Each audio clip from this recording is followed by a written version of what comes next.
All right, hello, welcome back. David Kinder here. I want to show you this 1000 Clients book. And you might wonder, what's the point of this? Well, based on the history and the teachings of Al Granum, the obsession, the magnificent obsession is to have 1000 active clients that will be continuously buying from you year after year and counting on a certain amount of repeat buyers as well as referrals and things like that.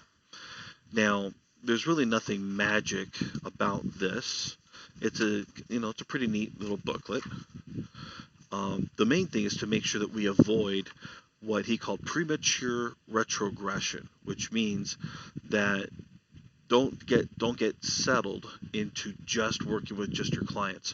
Want to make sure you're continuing to grow, so that you're always having new people to see all the time, as well as serving your existing clients. So you don't want to fall into just working with your clients, because if you're thinking about working on an hourly basis, quite frankly, working on an hourly basis, it's easier to sell someone who's already going to buy from you than it is to go out and create a new relationship. However, creating new relationships is the most profitable.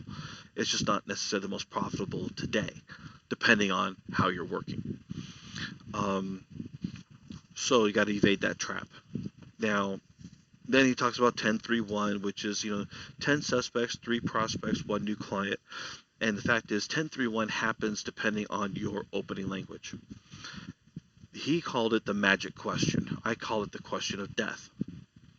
In fact, it almost literally is the question of death when I think about it. The magic question was this: would you have any objection to my meeting with you to talk about your life insurance program?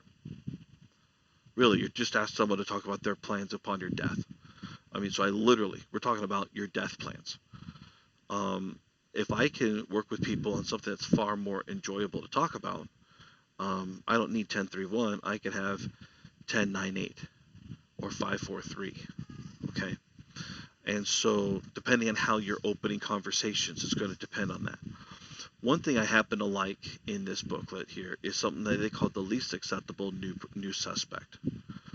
Based on your number of years in the business, what is your summary of minimum specifications for a new suspect? And I have my ideas of what I want to see in a new prospect to work with. I'm looking for, these days, a minimum age of 55 to about 70.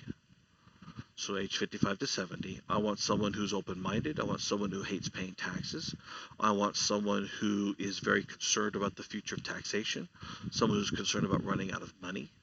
I want someone who is fed up with Wall Street volatility. There's a lot of factors that would make up my ideal client. And so this is an area where you put together your wish list. Granted, it does say based on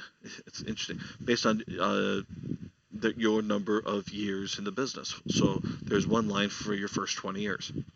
I guess year 1 is, if you have a pulse, then I'll take you. And you'll wonder why we have the issues we have in our industry. So I like this because, yeah, I'm going to set up an ideal client profile. But at the same time, I wouldn't tell a new agent, hey, just because they have a pulse doesn't mean they should be your client. So I like this and I don't like it. Just depends on how you're looking at it. I don't know about this form: composite client evaluation, annualized core product first year commissions. I don't know what all that means. All this is saying here is who's the new clients and future FYC. Now, the thing about the future FYC, first year commissions, make them in pencil until the client dies or is positively deactivated. Well, I have no idea. And just because you think there's a future doesn't mean that they're going to buy. And for my age group, they probably won't buy unless they happen to be uninsurable. If they're uninsurable, they'll be buying maybe some non-qualified SPIAs. I don't know. We'll see. But it's not about the number. For me, it's about the relationship. Because if I take good care of them, who are they going to refer me to? Hopefully, other family members. Do they have adult children? And aren't they married? And don't they have in-laws that I should be seeing? Things like that. So that is the basic overview of the 1000 Clients book. I like it. Will I be using it? Maybe.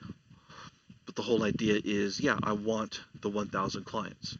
But imagine this: 1000 clients, if each one is worth 25,000, I could have a worse life. So anyway, I'll leave it at that. Thanks for listening and make it a great day.